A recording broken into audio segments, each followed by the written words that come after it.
For our productions, we want to have all the best tools available, even when it comes to DAWs. But is there a DAW that sounds better than the others?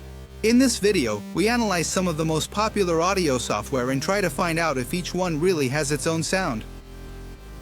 To do this, we rigorously compare some of the most important DAWs using one of the best-known tests in the audio world, the Null test.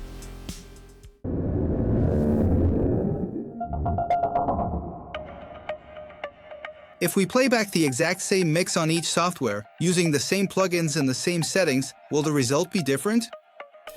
Every file is made up of a sequence of samples, and each sample is represented by a number. What any software does is simply process these numbers.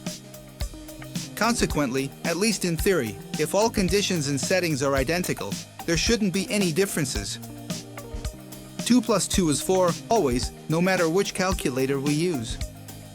But let's try to give a clearer and, above all, objective answer. In fact, just listening to the different DAWs isn't enough to understand their differences. As we explain in our course on audio engineering and sound technician training, our senses aren't completely reliable, and relying on our perceptions for this kind of comparison isn't sufficient. We need a more scientific approach that eliminates as many variables as possible and allows us to focus only on what matters, the sound of the DAWs. Before we go any further, though, it's necessary to fully understand the test we're going to use, the Null test.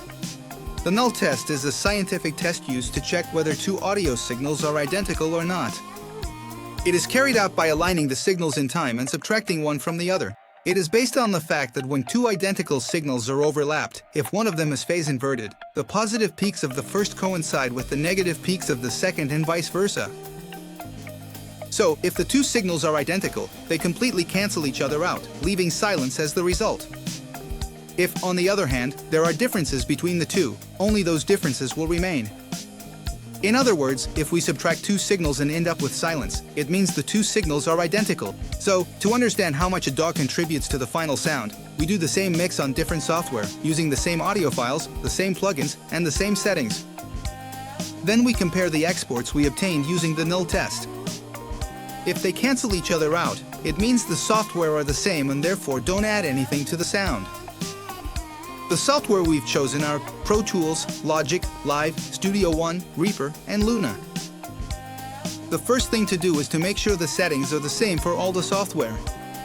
So we check that the sessions are set to WAV files at 44,100 Hz and 24-bit, and we make sure the pan depth is the same for all of them. We choose -3 dB as the value to set. If the software allows it, we enable automatic delay compensation. Also, not all of these DAWs express the pan value in the same way. For example, Pro Tools uses 100 as the extreme value for left and 100 for right. Logic, on the other hand, uses -64 for left and +63 for right. So it's difficult to convert a pan value from one system to another. To avoid mistakes, instead of using the pan knob, we duplicate a signal and place one copy all the way to the left and one all the way to the right. If we keep the two faders at the same level, the signal is perceived as being in the center, while by changing the relative levels we move the signal across the horizontal plane.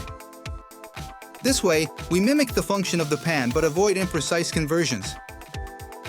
The track we're using for our tests is Therapy by the excellent The Wild Side.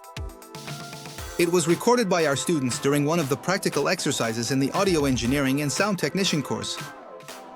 To make sure we have the same effects across all the software, we chose some plugins available in different formats and therefore present on all DAWs. We ended up choosing the plugins from Slate Digital. Since analog machines aren't as precise as software can be, some plugins that emulate analog gear introduce small variations for each instance of the plugin. Before moving on to mixing, we therefore checked that the chosen plugins always behave the same way when the same settings were recalled. The virtual mix rack always behaves the same way. After various tests, we also decided to exclude reverb plugins from the mix because some of them don't behave predictably and could introduce differences in the various mixes. We did the first mix on Pro Tools and noted down all the track settings so we could replicate the mix in the other DAWs. For every plugin used, we created a preset that we then recalled in all the sessions. This way, we made sure that the mixes are identical across all the software. Once the various mixdowns are exported, we import everything into one of the DAWs. At this point, it doesn't matter which one you choose, any of them will do.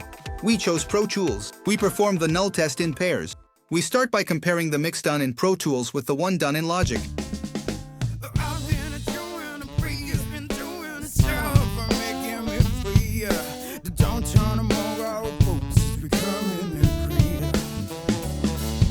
By inverting the phase on one of the two, they completely cancel each other out. Now let's compare Pro Tools with Live. In this case as well, they cancel each other out. With Studio One, same result. Now let's compare the mix done in Pro Tools with the one done in Reaper. Again, by inverting the phase on one of the two, they completely cancel each other out. Now let's compare Pro Tools and Luna. As we can see, they do not cancel each other out. This suggests, as they say on the Universal Audio website, that Luna has its own sound. Let's investigate further by reopening the session in Luna. When a track is created in Luna, analog emulation plugins are automatically inserted. This is the reason why the mix done in Luna does not cancel out with the mix done in other DAWs. Let's disable the plugins, export the mix again, and repeat the test. As expected, now even the mixes done in Pro Tools and Luna cancel each other out when phase inverted. So no, Luna doesn't have its own sound, it's the plugins that do. But this is true for all DAWs, and it's the reason we use plugins, to change the sound. So far we've used Pro Tools as a reference for our comparisons, but by the transitive property, it's clear that all these mixes are identical and completely cancel each other out when performing the null test in pairs. However, if we take a closer look at the Pro Tools master meter, we notice that the signals don't actually cancel each other out completely. Specifically, we notice that there's a loss of about 60 to 80 dB between the various pairs. Which means, despite marketing campaigns and forum debates, that the differences introduced by the various software are not audible to the human ear. This result doesn't surprise us, it's exactly what we expected. In fact, a DAW that somehow alters the sound of its tracks would be less versatile. Because of the coloration it imparts to the sound, it would be better suited for certain results and less so for others. On the other hand, a completely transparent DAW is much more flexible, because we can choose the coloration we want each time by using one plugin or another. One last consideration, perhaps the most important, in this test, we repeated exactly the same mix on different software, but if we had started the mix from scratch on each DAW, would we have reached the same result? Probably not. That's because the software interface influences our choices without us even realizing it. We could give some examples, like a different fader resolution, a different behavior of the meters, or a different way of handling panning, but that would be oversimplifying. The topic is much more complex.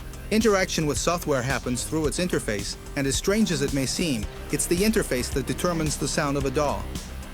So let's go back to the initial question, which DAW sounds the best? It's the one you know how to use,